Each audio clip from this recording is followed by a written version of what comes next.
pelatih Sasanaku cuma ngomong, eee, "Bertandinglah secara maksimal." Dia cuma bilang, "Papa, eee, orang terbaik yang pernah saya temuin." Langsung di saat waktu itu langsung nangis ngejer.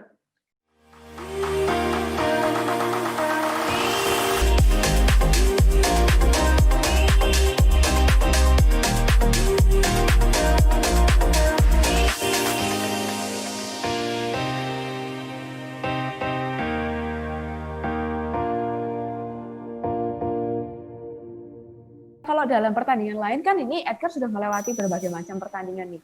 Pernah ada nggak sih kejadian-kejadian di dalam pertandingan yang sebenarnya bisa mengacaukan mood atau pernah mengacaukan moodnya Edgar, misalnya kayak persiapan-persiapan yang kurang atau lain sebagainya kayak gitu?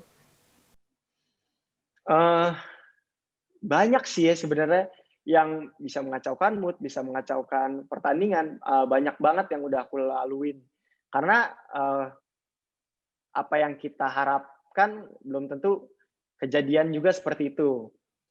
Sama halnya seperti kayak cedera, terus sama juga seperti kayak, gangguan saat pertandingan, kayak transportasinya lah atau kurang pemanasan, itu bisa dibilang sering banget terjadi. Apalagi untuk atlet-atlet yang sudah bertahun-tahun memiliki pengalaman bertanding. Tapi untuk aku, eee, pengalaman yang paling, mengganggu banget dan bisa dibilang, hancur banget, itu kayak breaking point banget, itu yang pas SEA Games 2019 kemarin. Jadi, aku sudah bertanding 2 kali, yang tangan kosong harusnya memperebutkan medali final, itu, bisa dibilang, dicurangin. Lalu setelah pertandingan kedua, aku sementara di posisi pertama. Terus saat ingin final di hari esokannya, di subuhnya itu ditelepon sama pihak keluarga aku, ngabarin bahwa ternyata papa masuk rumah sakit dan terus papa, eee, udah meninggal. Dan di saat itu benar-benar pikiran nge-blank, udah nggak kepikiran apa-apa sama sekali, bingung mau ngapain, mau tidur nggak bisa, mau nangis pun nggak bisa, mau ngomong ke siapa juga nggak bisa, jadi cuman diem, bengong, cuman ini pikiran cuman, "Aduh, mikir apa ini?" Cuman nggak bisa tidur, nggak bisa istirahat, eee, dan itu begitu sampai pagi, dari subuh sampai pagi waktu itu. Sampai akhirnya harus berangkat ke tempat pertandingan, lagi sarapan, buka chat handphone, pelatih Sasanaku cuman ngomong, eee, "Bertandinglah secara maksimal." Dia cuma bilang, "Papa, eee, orang terbaik yang pernah saya temuin." Langsung di saat waktu itu langsung nangis ngejer, karena waktu itu aku kan ditemenin sama pelatih asing dari Tiongkok. Lagi sarapan, dia belum tahu kabar. Jadi yang tahu kabar hanyalah tim manajer, kepala pelatih, sama pelatih lokal. Pelatih, asingnya belum tahu. Saat aku nangis, pelatih asingnya bingung, "Loh, kenapa nangis?" Gitu kan. Terus langsung, dari pelatih-pelatih langsung menahan gitu, "Udah jangan ditanya." Di saat itu semua suasana itu benar-benar sunyi. Yang biasanya tempat sarapan itu rame, dari berbagai negara, bukan dari Indonesia aja, berbagai negara juga rame, biasanya entah gimana semuanya sunyi. Begitupun di karpet pemanasan. Di karpet pemanasan yang biasanya semua orang, aktif gitu, bergerak, ini semua lebih banyak diem dan sunyi. Padahal mereka juga, nggak tahu, eee, tentang berita itu. Dari pelatih juga nggak mau mengekspos, nggak mau orang-orang tahu tentang berita itu agar tidak ada yang samperin aku dan mengganggu pikiran aku lagi. Eee, dan dari, kepala pelatih juga dia, datang, dia juga udah nggak bisa nahan tangisan, akhirnya dia datang, nangis, peluk aku. Dan di saat itu aku nangis bener-bener ngejer, terus dia bilang, "Udah, kamu keluarin tangisan kamu semuanya, nanti sudah selesai, kamu siap-siap, kamu pemanasan." Bener, nangis, wah nangis lama banget. Sampai ini kepala tuh udah pusing, udah capek nangis tuh udah nggak kepikiran apa-apa lagi. Dan di saat itu yang terpikirkan hanyalah, pesan-pesan dari papa. Papa sempat bilang, apapun yang terjadi sama papa, kamu nggak boleh berhenti wusu karena papa. Itu yang terus di pikiran aku kayak, oke,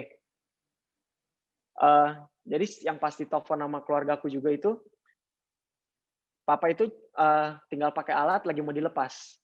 Terus dari koko cuman bilang, ngomong dulu deh sama papa. Di saat itu yang refleks keluar dari pikiranku adalah, eee, aku bilang, "Ya udah, papa udah berjuang, ini saatnya aku berjuang." Dan itu aja sih yang aku pikirkan, ya udah ini, eee, fight terakhir aku buat papa, gitu kan. Dan ya udah akhirnya aku menguatkan diri, ke kamar mandi, cuci muka, akhirnya pemanasan. Pemanasan cuman seadanya, terus bertanding hanya sebatas pikiran itu dan hanya sebatas doa. Aku udah nggak bisa mikir lagi aku bertanding gimana, jurus aku gimana, lompatan aku gimana, aku udah nggak bisa mikir. Yang penting, ya aku pikir hanya, oke, udah janji sama papa bakal bertanding, bakal berusaha, dan ya udah sama berdoa aja saat itu. Udah minta pertolongan Tuhan bahwa kuatin kuatin, karena aku butuh buat buktiin papa gitu kan. Akhirnya bertanding, dan di saat pertandingan akhirnya dapat medali emas. Dan waktu itu juga di saat keluar nilai langsung nangis lagi, keluar langsung telepon, mama, terus udah selesai, masih ada satu pertandingan lagi. Pertandingan yang Twilian tadi lagi yang bersama teman-teman 3 orang. Dan akhirnya menguatkan diri lagi, pemanasan lagi, dan bertanding dan puji Tuhan dapat emas lagi. Itulah perjalanan dapat 2 medali emas di SEA Games 2019 tahun lalu. Wah, luar biasa, luar biasa. Ternyata di balik medali emas itu perjuangan dan ceritanya itu nggak terbayangkan ya. Wah, gila, keren. Keren banget. Itu sebenarnya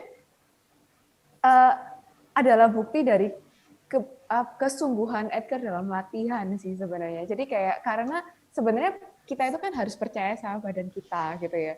Kayak papanya Edgar juga bilang sama Edgar, pokoknya apapun yang terjadi harus tetap main, kasih yang terbaik kayak gitu.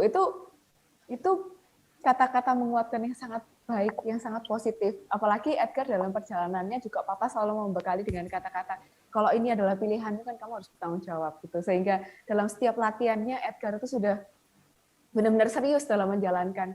Sehingga ketika terjadi sesuatu yang siapa sih yang bakal nyangka hal yang seperti itu bisa terjadi, hidup manusia itu kan tidak ada yang bisa tahu gitu, nggak ada yang bisa benar-benar meramalkan gitu.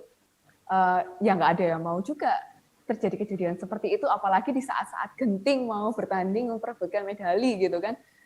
Kayak, dan satu-satunya hal yang bisa kita percayai kalau seperti itu terjadi adalah diri kita yang sudah latihan gitu. Dimana kayak ya ini saatnya kita percaya, kita sudah latihan, kita keluarkan semua, dan puji Tuhan akhirnya Edgar bisa mencapai medali emas di 2 nomor lagi ya berarti. Yang sendiri itu sama yang beregu sama teman-teman. Gila, itu luar biasa banget, luar biasa perjuangannya.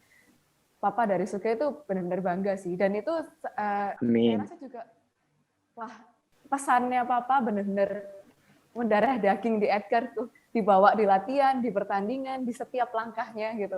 Keren banget. Keren. Ya, emang dari Papa justru dari pertama latihan sampai terakhir pun Papa nemenin pertandingan di Shanghai itu banyak banget ya, kayak pelajaran-pelajaran yang Papa kasih, Papa yang ajarin itu, bersyukur banget sih bisa dididik dengan secara itu, ya walaupun bisa dibilang didikan Papa cukup keras, cuman didikan Papa itu yang membangun dan membuat aku seperti sekarang ini sih, bisa dibilang begitu.